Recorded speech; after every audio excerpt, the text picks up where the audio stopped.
Sebelum melanjutkan, jangan lupa subscribe dulu, terima kasih. Bab 464 Bah Buta. Ini bukan sekedar perayaan ulang tahun. Lagi pula, Henry, Matthew, dan Caiden telah diberitahu oleh Marissa bahwa mereka adalah kandidat untuk menjadi suami Lauren berikutnya. Jadi, pertunjukan ini adalah kompetisi untuk mendapatkan menantu baru keluarga Howard. Henry terus memamerkan berbagai keterampilan dan pesona jantannya. Semua ini demi kebaikan istri Jordan, Lauren. Sebagai suami Lauren, bagaimana mungkin Jordan bisa menoleransi pria lain yang bertindak begitu berani di hadapannya? Sambil tersenyum kepada semua orang yang memujinya, Henry berkata, "Terima kasih semuanya. Sebenarnya, ini bukan slam dunk saya yang paling mengesankan. Gerakan saya yang paling mengesankan adalah slam dunk sambil melompati kepala seseorang. Slam dunk sambil melompati kepala seseorang. Ya ampun, kamu bisa melakukan hal sesulit itu." Para tamu semua terkejut. Banyak dari mereka mengungkapkan keinginan mereka untuk menyaksikan prestasi ini. Tiba-tiba sebuah ide muncul di kepala Henry dan ia berjalan ke arah Jordan. Ia bertanya, "Jordan, bisakah kau membantuku? Bagaimana kalau kau berdiri di bawah keranjang dan tidak bergerak? Aku akan melompati kepalamu dan menyelesaikan slam dunk." Jordan sudah tidak senang dengan Henry yang pamer di depan istrinya. Sekarang, orang ini berani membuat permintaan yang menghina seperti itu.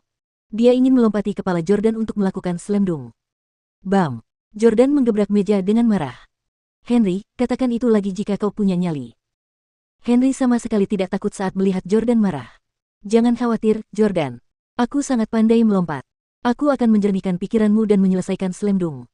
Aku tidak akan berakhir dengan menunggangi lehermu. Haha." Jordan berdiri dengan marah. "Beraninya kau memprovokasiku. Kau dari Orlando. Kau tidak tahu siapa aku." Jordan dapat dianggap sebagai Raja Orlando. Setelah menjadi Presiden S Corporation di Orlando, ia memonopoli hampir semua industri untuk membalas dendam kepada mereka yang ingin membunuhnya. Ia telah menghancurkan sedikitnya puluhan perusahaan. Hingga saat ini, wajah banyak keluarga dan perusahaan di Orlando akan menjadi pucat saat mendengar nama Jordan Stelle. Henry tertawa. "Apakah semua orang dari Orlando perlu tahu siapa dirimu? Hehe, kamu terlalu menganggap dirimu hebat. Kamu hanya menjabat sebagai Presiden S Corporation untuk sementara waktu dan berurusan dengan beberapa antek kecil. Setelah aku kembali ke negara bagian, aku mendengar tentangmu dari teman-temanku. Mereka mengatakan bahwa kamu sangat mengagumkan dan mendominasi, bahwa Anda adalah orang terkaya di Orlando dan bahkan berhasil memenangkan hati wanita cantik nomor satu kita, Presiden Victoria Clarke. Haha, tapi maaf ya. Keluarga Zeller adalah orang terkaya di Orlando. Kalian bukan tandingan kami. Lagi pula, aku sangat akrab dengan Victoria. Sebelum aku pergi ke luar negeri, dia sering mengajakku minum kopi, nonton film, dan minum-minum di bar. Dia bahkan mengaku padaku bahwa dia ingin menjadi pacarku, tapi aku menolaknya. Memang, dia cantik sekali. Sayang sekali dia sudah berusia 30 tahun dan yatim piatu. Bagaimana mungkin dia pantas untukku?" Jordan sangat marah. "Omong kosong. Apakah Victoria akan mengejarmu?" Henry berkata, "Kenapa tidak? Keluargaku adalah yang terbesar di Orlando. Aku tampan, muda, dan jenius. Banyak wanita yang mendekatiku. Victoria hanyalah salah satu dari banyak wanita itu." "Tampan, kamu." Meski mengenakan kacamata hitam, Jordan dapat melihat Henry dengan jelas. Memang, bentuk tubuhnya tidak buruk karena ia rutin berolahraga. Namun, fitur wajahnya tidak bisa dikatakan tampan. Paling-paling, hanya lumayan. Orang yang tidak tahu malu ini benar-benar menyebut dirinya tampan. Henry berkata tanpa malu, "Benar sekali. Aku jauh lebih tampan darimu. Sayang sekali kamu buta dan tidak punya kesempatan untuk melihat wajahku yang tampan." Berani sekali Henry menipu Jordan hanya karena dia tidak bisa melihatnya. Dia ingin Jordan berpikir bahwa orang yang berdiri di hadapannya adalah pria sempurna yang tidak bisa disalahkan dalam segala hal. Dia ingin Jordan mundur dan menyerah pada Lauren. Sayangnya, Jordan bisa melihat wajahnya. Henry berkata dengan bangga, "Jordan, aku pria yang sempurna dengan paras yang tampan, berbagai kemampuan, bakat yang hebat, latar belakang keluarga yang baik. Hanya pria sepertiku yang layak untuk Nona Lauren. Sejak zaman dahulu, hanya pahlawan yang layak untuk wanita cantik. Aku juga telah mengagumi Nona Lauren sejak lama, itu sebabnya aku menolak banyak wanita-wanita luar biasa, termasuk Victoria. Alasan mengapa aku tidak mengejar Nona Lauren sejak awal adalah karena aku ingin terus memperbaiki diri.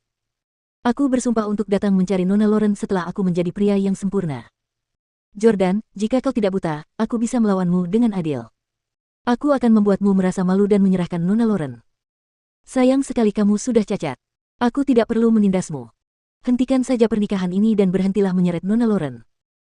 Henry menantang Jordan di depan keluarga Howard dan semua tamu. Dia dengan berani menyatakan bahwa dia ingin merebut istri Jordan. Namun, ketika keluarga Howard mendengar kata-kata Henry yang keterlaluan, mereka semua terdiam. Mereka memberikan persetujuan diam-diam kepada Henry untuk merebut Lauren. Sepertinya keluarga Howard sudah siap mengganti menantu mereka. Kalau tidak, mereka tidak akan membiarkan Henry berbicara kepada Jordan seperti itu. Benar sekali. Tidak heran ada pertunjukan tambahan di pesta ulang tahun tahun ini. Sepertinya mereka yang berpartisipasi dalam pertunjukan itu semuanya calon menantu. Tidak heran. Lagi pula, Jordan memang sudah buta. Tidaklah tidak masuk akal bagi mereka untuk meninggalkannya. Sayang sekali. Kudengar Jordan juga seorang jenius serba bisa saat dia sehat. Dia mungkin tidak akan kalah dari Henry dalam kompetisi yang sebenarnya. Mata semua orang tertuju pada Jordan. Jordan hanya punya dua pilihan sekarang.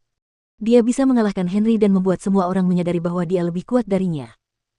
Atau menyerah saja Lauren. Jordan berkata, kau ingin bersaing denganku. Baiklah, jarang sekali orang seusiaku bisa sekuat aku. Aku akan memberimu kesempatan ini. Henry terkejut. Kau ingin bersaing denganku? Apa? Kau bahkan tidak bisa melihat. Jordan tersenyum. Benar sekali. Sekarang aku memang buta, tapi tetap saja tidak masalah bagiku untuk menang melawanmu. Ketertarikan Chaiden terusik saat Jordan melanjutkan, kamu memainkan piano dan slam dunk tadi. Aku akan memainkan dua keterampilan itu juga. Sayang, bantu aku ke piano. Ya. Sejujurnya, Lauren sudah muak dengan Henry yang narsis. Awalnya, dia pikir Henry agak tampan, tetapi tidak terlalu tampan. Dia tidak menyangka Henry akan mengatakan begitu banyak hal yang keterlaluan kepada Jordan. Dia bahkan berbohong bahwa dia sangat tampan. Itu terlalu menjijikkan. Semua orang terkejut. Apa yang sedang dilakukan Jordan? Apakah dia akan bermain piano juga? Kudengar pianis terkenal di dunia, Evan Cadence, adalah juniornya. Prestasinya bermain piano jelas lebih tinggi dari Henry. Tapi sekarang dia buta. Dia tidak bisa melihat. Apakah dia akan tampil tanpa melihat? Lauren tersenyum. Hanya dia yang tahu bahwa Jordan sebenarnya tidak buta. Dia tahu bahwa suaminya tidak akan kehilangan muka. Sebaliknya, dia akan mengejutkan seluruh hadirin. Ketika Henry melihat Jordan duduk di dekat piano, dia bertanya dengan keras, Jordan, lagu apa yang akan kamu mainkan? Jordan menjawab, Prelude dan Fugue dalam G minor. Henry mengangkat alisnya dengan angkuh. Jika kamu bisa memainkan lagu ini tanpa melihat apapun, aku akan berlutut dan membungkuk padamu, lalu mengakui kamu sebagai guruku.